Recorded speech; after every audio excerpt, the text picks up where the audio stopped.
All right, welcome everyone to Advent to Code Day 6, 2023. We are ready to start, so let's go ahead and jump straight into the problem. Day 6, wait for it. The ferry quickly brings you across Island. After asking around, you discover that there is indeed normally a large pile of sand somewhere near here, but you don't see anything besides lots of water and a small island where the ferry has docked.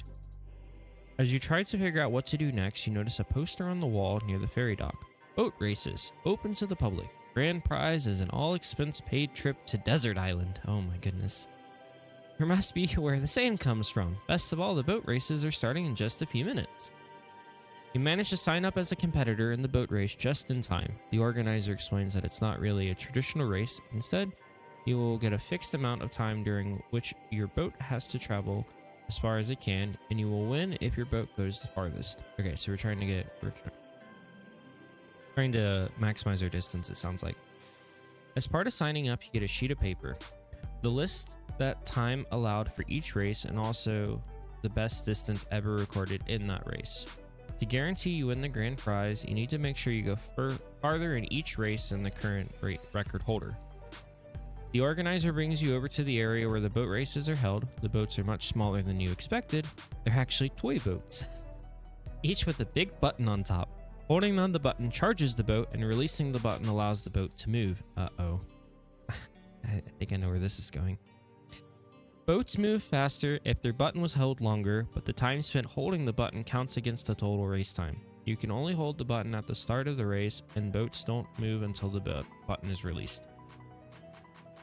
So for example, we have time 7:15:30, distance 9:4200.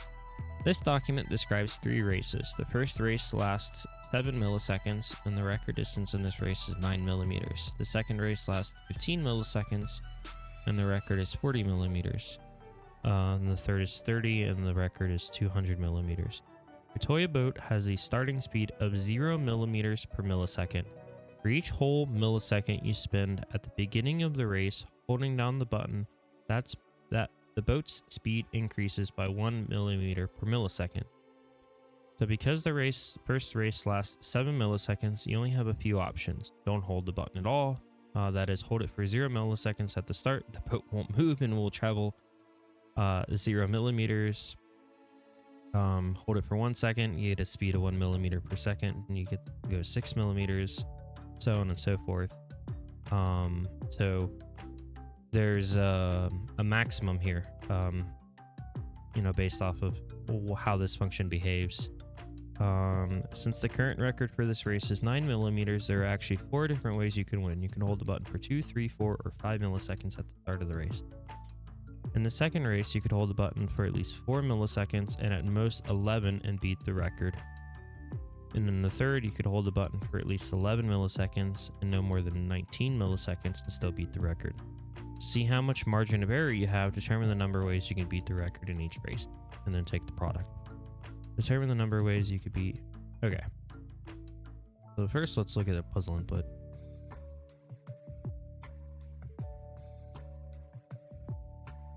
Okay. Why does this seem brute forceable?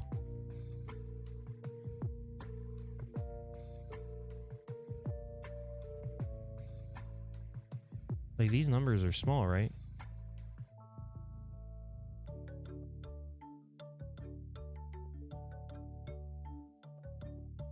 Interesting. Okay. So this feels like dynamic programming, if I understand dynamic programming correctly, which I don't always do. That's the vibe I'm getting. For item and tech. Print item. Let's do our parsing. Boom, boom, boom. Nope, that's not what I want. Text equals text dot split on the new line. There we go. Okay. So let's see. How's it going? Diggs BTW7. Let's see. So item dot split on the colon. And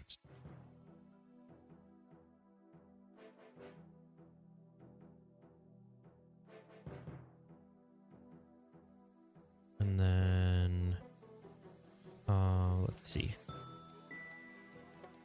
I don't want to do this. Times equals, let's see, that times equals x at 1 dot split, and distance is equals x.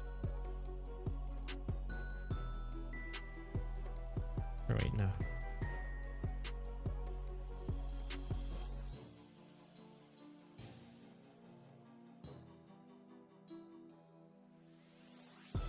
Text at 0 dot split colon at 1 dot split.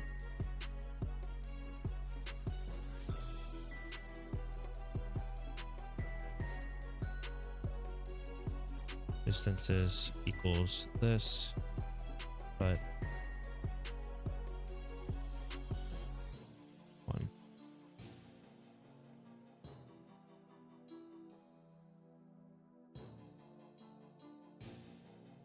Cool. Okay. So parsing was easy. So we want to figure out all the different ways that we can do the thing.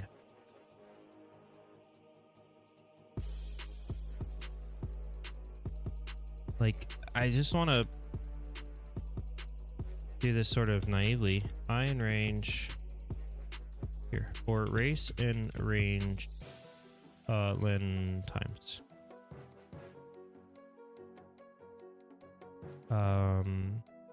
Then we could do for I in range times at race.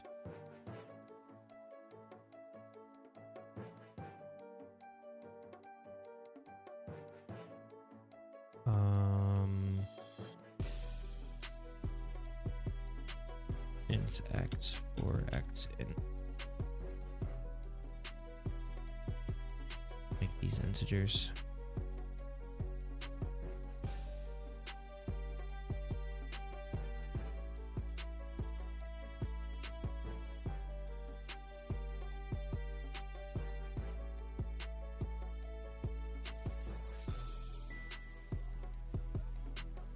So let's see. So that's that. And then so we have so speed equals I, distance is going to be equal to times at the race minus I times I. If I can math correctly.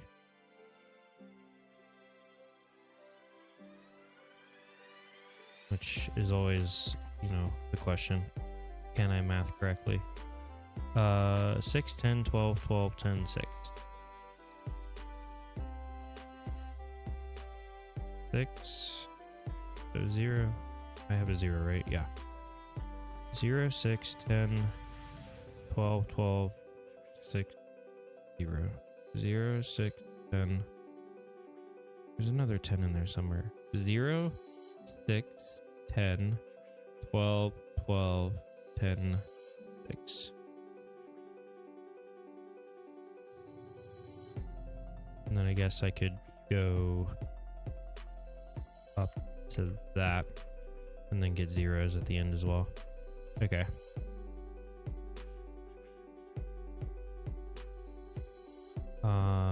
Winning count equals 0.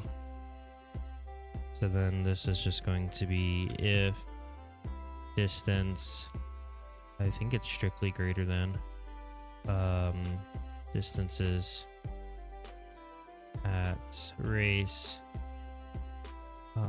winning count plus equal 1.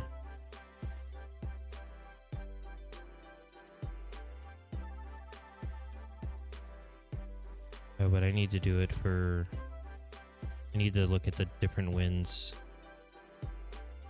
separately. 12, yeah, so winning count is a list.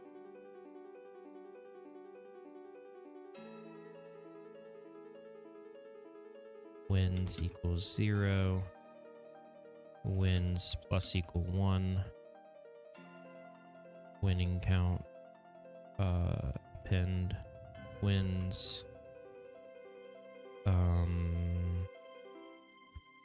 product equals 1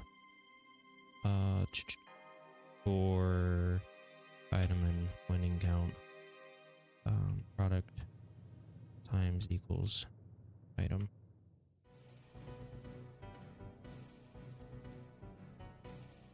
Yeah, so yeah, am I underestimating the complexity of this? No. Okay. I won't complain. As this race is about to start, you realize that the piece of paper with race times and record distances you got earlier actually just has very bad kerning. What in the world is kerning? The process of adjusting the spacing between... Okay. There's really only one race. Ignore the spaces between the numbers on each line. So for the example from before, now means that. Now you have to figure out how many ways. There we have it.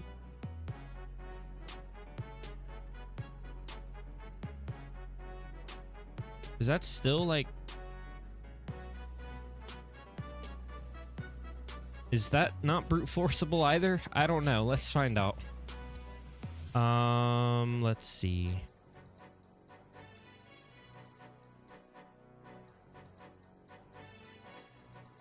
How do I want to do this? Oops, that is not what I wanted.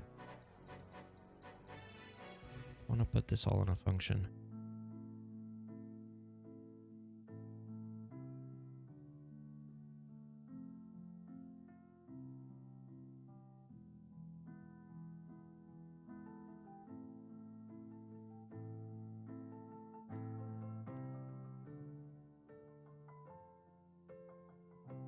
Now I don't actually want to do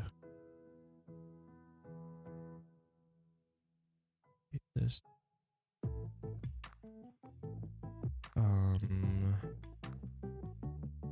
Time equals here, let's just do it the slow way. For tn times or plus equals t. Distance. We're doing concatenation for this, since that's the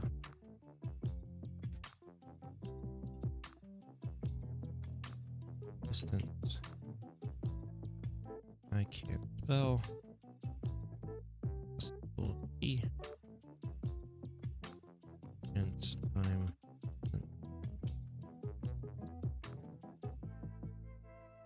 Actually run the function. 35937366. This second number is not right. Go.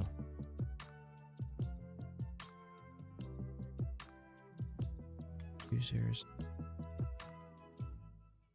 All right, I'm just gonna, you know, why not just do the thing. So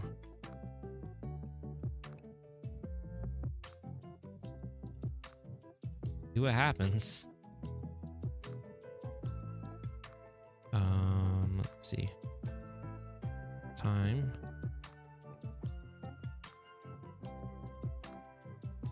Distance. Yeah.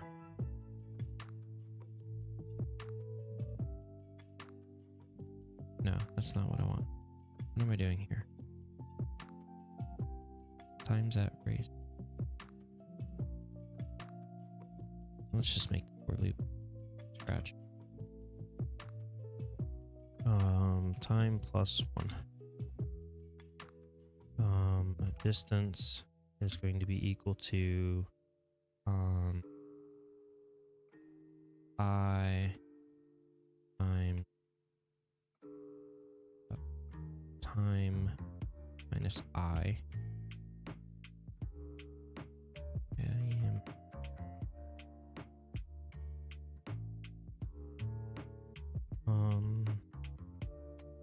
So.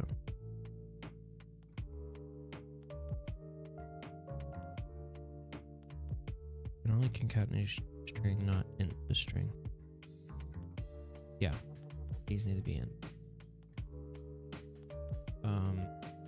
Time distance equals int time int. Let's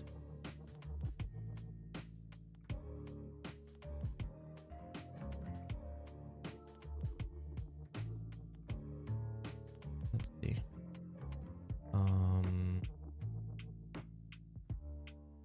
Wins equals 0 if d is greater than distance. Wins equals 1. And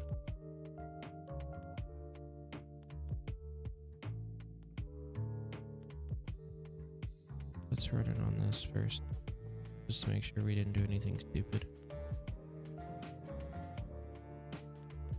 1503. That's weird. This is so brute forcible, it's not even funny. All right. That's day 6. All right. Give me, let's see. I'm gonna check something real quick.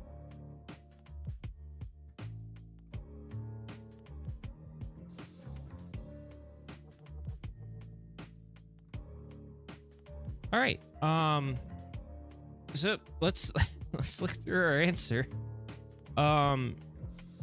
So we have, so part 1, we are looking at, we have these times. This is how long we can, you know, how long the race is, and we have to charge up our boat for some number of milliseconds, and then the remaining milliseconds is used for the speed. So the longer we charge, the longer we have, the more speed we have for the remainder of the race. And so we just went through and enumerated all possibilities of charge it for 0 seconds, charge it for 1 second, all the way up to, you know, to the total time. And then just did simple comparisons. You know, did, how much distance did we get to travel? It's, you know, the speed times the time remaining. And then part 2 says, okay, well, it's not multiple races, it's just one big race. And so I was thinking, okay, maybe the this wouldn't be brute force because the number is too big, but even then the number is still it was still manageable with brute force. So that's it. That's Advent to Code day 6. Quick, easy, painless. We're following this pattern of hard, easy, hard, easy, hard, easy. So I guess day 7 is going to be real tough tomorrow. So thanks everyone for hanging out. And that's going to be it for Advent to Code day 6 2023. So we'll see you all tomorrow for day 7. Have a good one.